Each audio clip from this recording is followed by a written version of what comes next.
It was a typical Monday morning in Indonesia, October 29, 2018, when passengers and crew of Lion Air Flight 610 prepared to embark on what was supposed to be an ordinary journey. The sun was just beginning to rise over Jakarta, painting the sky in hues of orange and gold as the city buzzed with life. The bustling Soekarno-Hatta International Airport echoed with announcements and hurried footsteps, as families, business travelers, and workers gathered near the gates, unaware that fate had written a different story for the day. For 189 souls on board Flight 610, this morning would mark the beginning of a tragedy etched forever in history.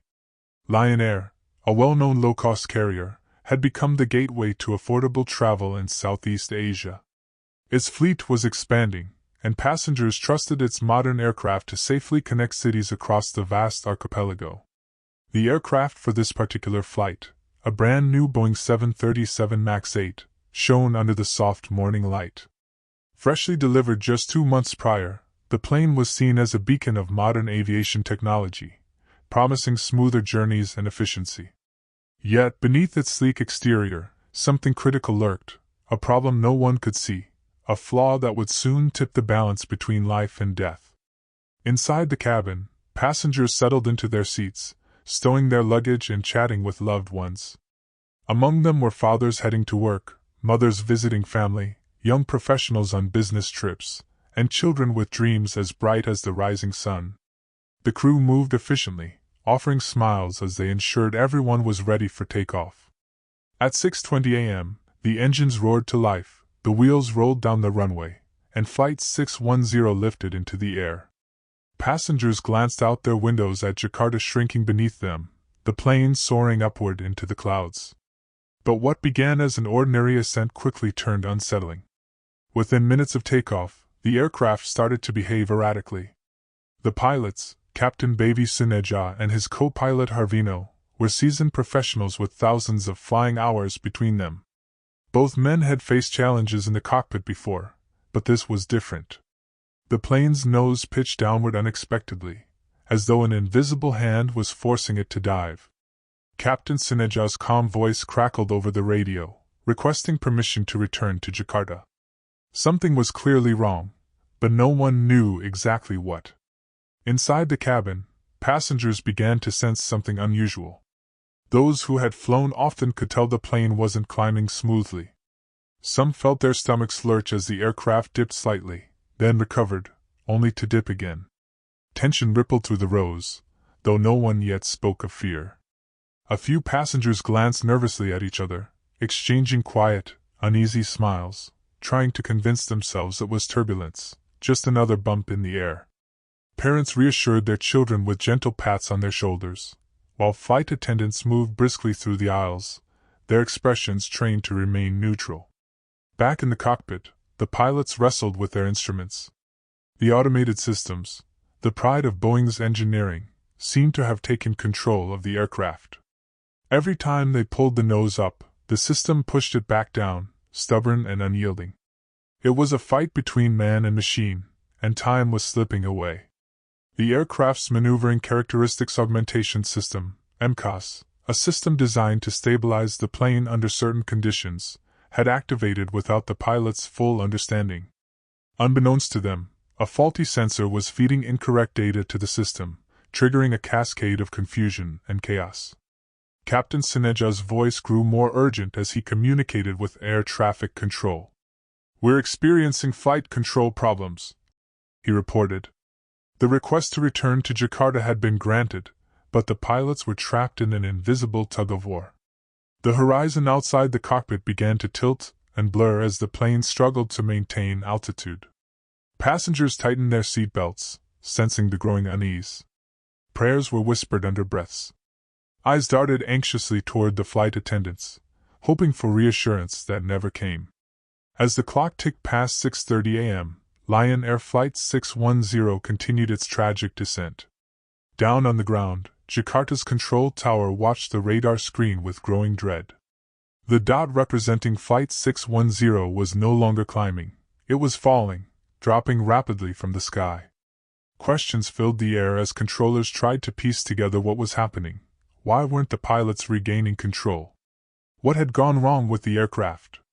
In the final moments, silence gripped the cabin. The passengers, locked in their seats, were helpless as the plane hurtled toward the waters of the Java Sea. Some clutched hands, others closed their eyes.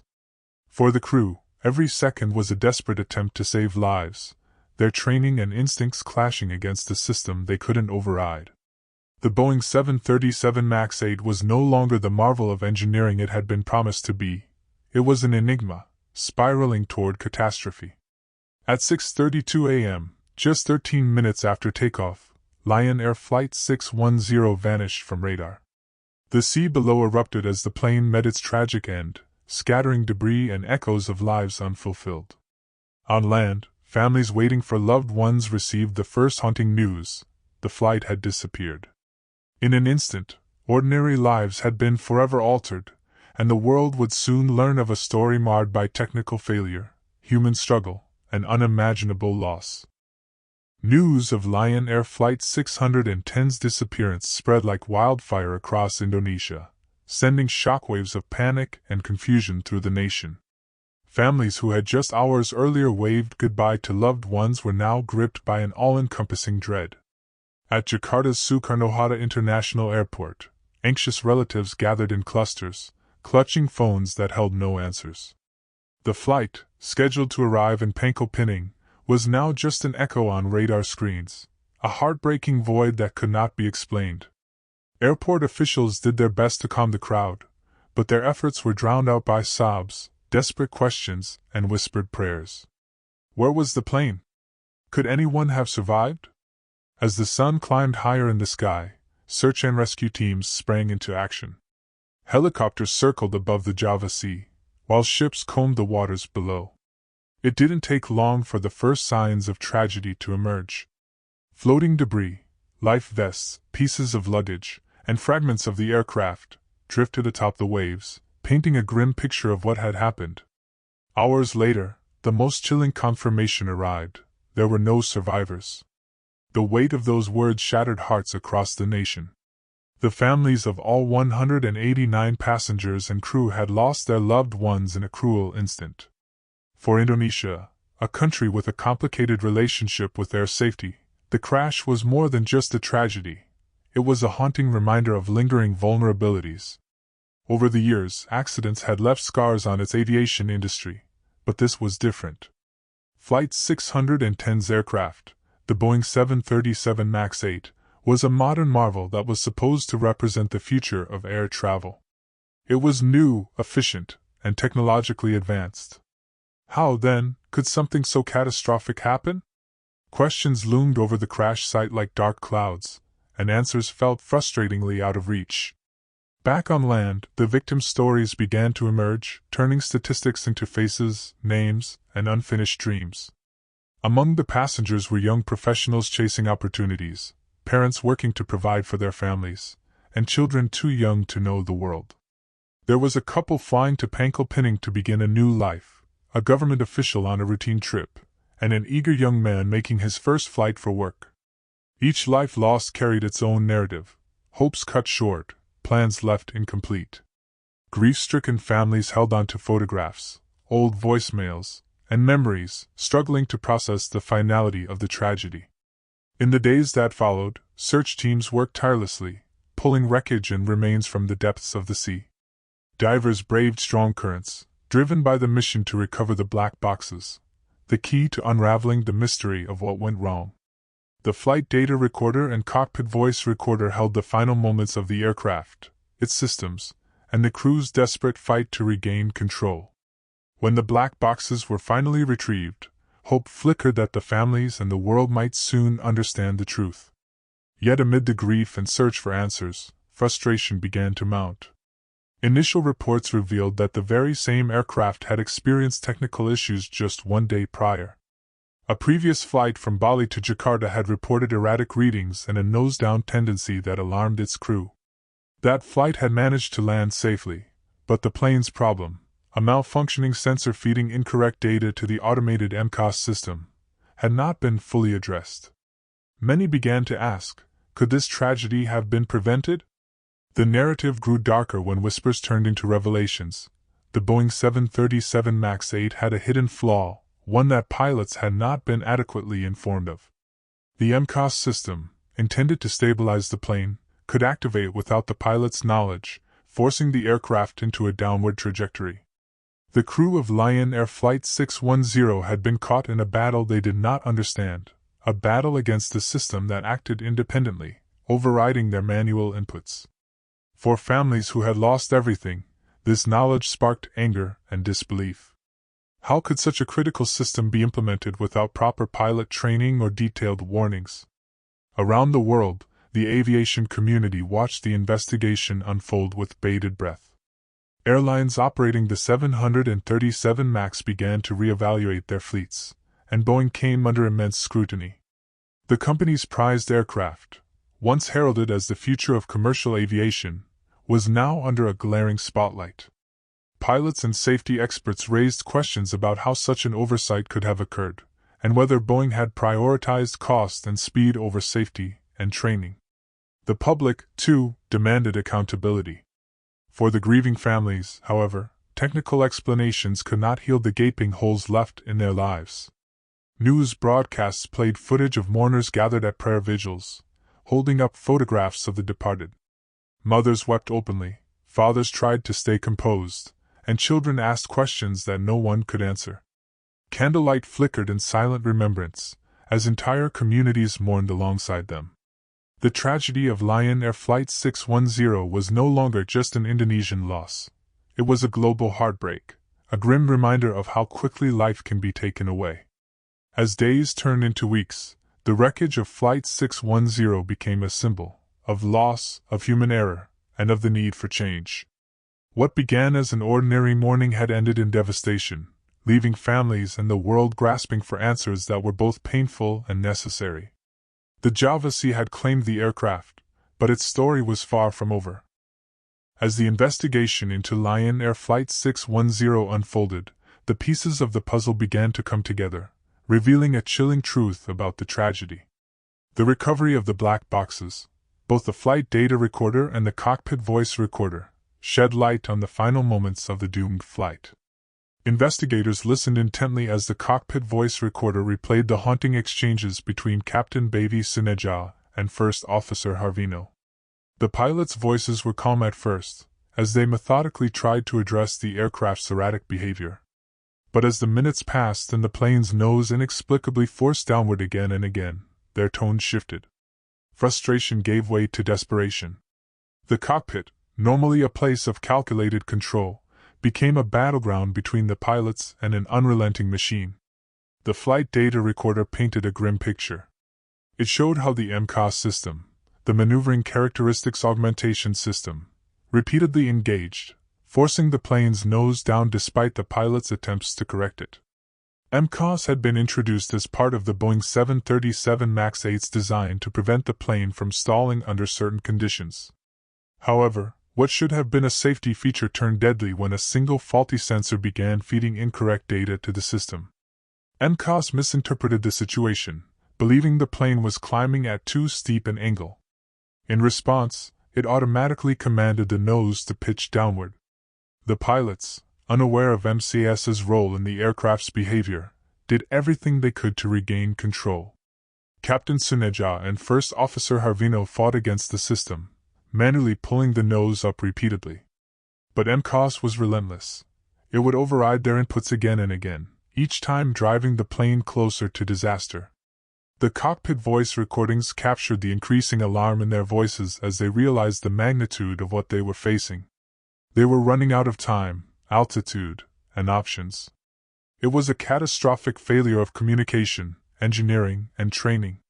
Boeing had not adequately informed airlines or pilots about the MCAS system. Pilots were unaware of its presence, let alone how to disable it during a malfunction. The flaw was buried deep within layers of design decisions, corporate assumptions, and a rush to compete in the aviation market. Boeing's introduction of the 737 MAX 8 had been driven by the need to rival Airbus's popular A320neo.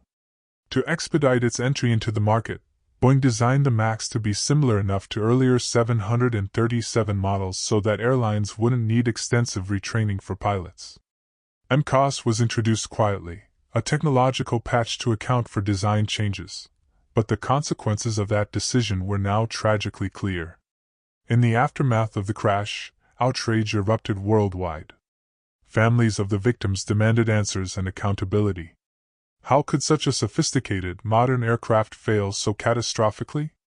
Why hadn't pilots been made fully aware of the new systems and their potential risks? The aviation industry, which prides itself on safety and precision, now found itself under intense scrutiny. Boeing, once synonymous with reliability, faced a crisis of confidence. The investigation also brought troubling revelations about the previous day's flight. The same aircraft, operating a flight from Denpasar to Jakarta, had experienced similar issues. Passengers on that flight described a terrifying experience: rapid altitude changes, uneasy dips, and a feeling that something was fundamentally wrong. The pilots of that flight had managed to recover the plane and land it safely, but the incident raised a haunting question: why had the plane been allowed to fly again without the issue being fully resolved? Maintenance records showed that the faulty sensor had been flagged and replaced, but the underlying problem had not been addressed. As pressure mounted on Boeing, airlines around the world began to question the safety of the 737 MAX 8. Some grounded their fleets voluntarily, while others awaited the findings of the investigation. Experts debated whether the tragedy could have been prevented if proper training, clearer communication, or stricter maintenance protocols had been in place. For the families of the victims, these discussions offered little comfort. They were left grappling with an unfathomable loss, a loss compounded by the knowledge that it might have been avoided. The crash of Lion Air Flight 610 became more than just a singular event. It was a warning. A warning about the dangers of prioritizing profit over safety, of cutting corners in a race to dominate the market, and of failing to fully consider the human cost of technological advancements. It exposed the fragility of trust in an industry built on precision and reliability. Memorial services were held across Indonesia, where communities gathered to mourn the 189 lives lost. Families shared stories of their loved ones, honoring their memories through photographs, prayers, and tears. In a quiet, heartbreaking moment, the belongings recovered from the Java Sea, wallets, passports, children's toys, were returned to families, fragile remnants of lives that had been full of promise. Around the world, aviation regulators began to take notice. Airlines demanded answers, and Boeing promised transparency and corrective measures. But for the families who had lost sons, daughters, parents, and friends, no amount of accountability or corporate statements could fill the void left by the tragedy. Their grief was a constant reminder of what had been taken from them, a reminder that some systems, no matter how advanced, are still deeply human at their core. Lion Air Flight 610 was no longer just an aviation accident. It was a lesson written in pain, a cautionary tale for an industry that could not afford to ignore its mistakes. The waters of the Java Sea held the echoes of a tragedy that should never have happened, an enduring call for change in the name of the 189 souls who had been lost. In the aftermath of the Lion Air Flight 610 tragedy, the world's attention turned toward accountability, reform, and the painful reckoning of an industry that had faltered. Families of the victims, still engulfed in grief, became vocal advocates for change. Their pain fueled the relentless pursuit of justice, ensuring that the lives lost in the Java Sea were not forgotten and that their deaths would not be in vain. As investigations deepened, the findings were damning. The Boeing 737 MAX 8, once hailed as a symbol of innovation, was revealed to have systemic flaws, particularly with the MCAS system. Designed to correct the plane's angle of attack and prevent stalls, MCAS instead became a silent saboteur. Its dependence on a single sensor made it vulnerable to failure, a weakness Boeing had severely underestimated. Even more troubling was the lack of transparency. Pilots had not been fully trained or informed about the system. This critical omission left them defenseless in situations where their instincts and experience were no match for an automated system that refused to yield. As details emerged, the anger spread globally. Experts criticized Boeing for prioritizing profits and speed over safety. Regulators were questioned for their oversight, or lack thereof, during the certification process of the 737 MAX. Airlines that had trusted Boeing's assurances now faced their own reckoning. How had a fatal flaw slipped through so many layers of scrutiny? Why had pilots not been given the tools and knowledge to prevent such a disaster? For Boeing, the fallout was immense. The company's once sterling reputation was shattered. Public trust in the 737 MAX eroded quickly, and airlines around the world began grounding the aircraft. Boeing promised to fix the MCAS software and improve pilot training, but the damage was done. Lawsuits poured in from grieving families, demanding not only compensation but also systemic reform. Investigations into Boeing's practices revealed a culture driven by deadlines and financial targets, where safety concerns were sometimes brushed aside in the race to stay competitive. The families of the victims carried the weight of the tragedy on their shoulders. Many found strength in their collective grief, banding together to demand accountability. Candlelight vigils became protests. Photographs of their loved ones became symbols of a fight for change. They attended press conferences, testified in hearings, and challenged powerful corporations, their voices unwavering. For them, the tragedy was not just a story of loss but of betrayal, by an industry meant to safeguard lives. The world watched as a ripple effect spread through aviation. Regulators across countries scrutinized the 737 MAX, grounding fleets indefinitely. Airlines demanded changes, refusing to put passengers at risk until the aircraft was proven safe. Pilots, too, became vocal, insisting that proper training and transparency were non-negotiable.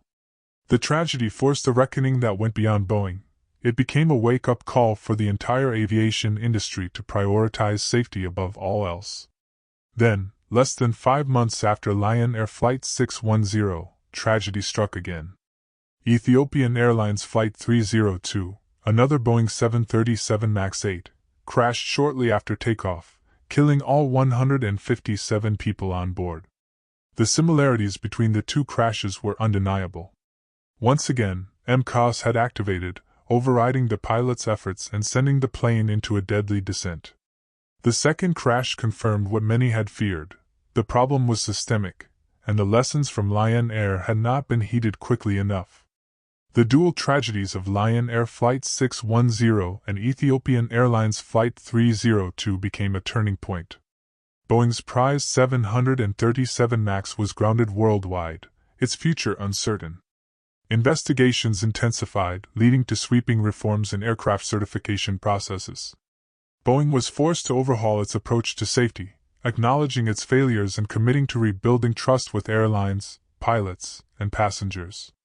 The company's leadership faced intense scrutiny, and settlements were reached with the victims' families, though no amount of compensation could mend the deep wounds left by the crashes. For the families of Lion Air Flight 610, the scars remained permanent. Each anniversary of the crash brought renewed grief and haunting memories of that fateful day. Yet, their advocacy ensured that the victims' lives were not lost in vain. Governments implemented stricter regulations, pilots underwent more rigorous training, and airlines demanded greater transparency from manufacturers. The tragedy, as heartbreaking as it was, became a catalyst for change, one born out of unimaginable loss. The story of Lion Air Flight 610 is one of human vulnerability and corporate failure, but also of resilience. It serves as a stark reminder that advancements in technology, no matter how sophisticated, must never outpace the systems designed to keep them in check. Behind every flight number are human lives, dreams, and families that deserve nothing less than unwavering safety. Though the waters of the Java Sea have long since quieted, the echoes of that tragedy remain. In every reform, every improved safety protocol, and every pilot trained to better understand their aircraft, the 189 souls aboard Flight 610 are honored. Their memory lives on, not just in the hearts of their families but in the lessons that continue to shape the future of aviation. It is a reminder that trust in the skies is sacred, and safeguarding that trust is a responsibility that must never be taken lightly.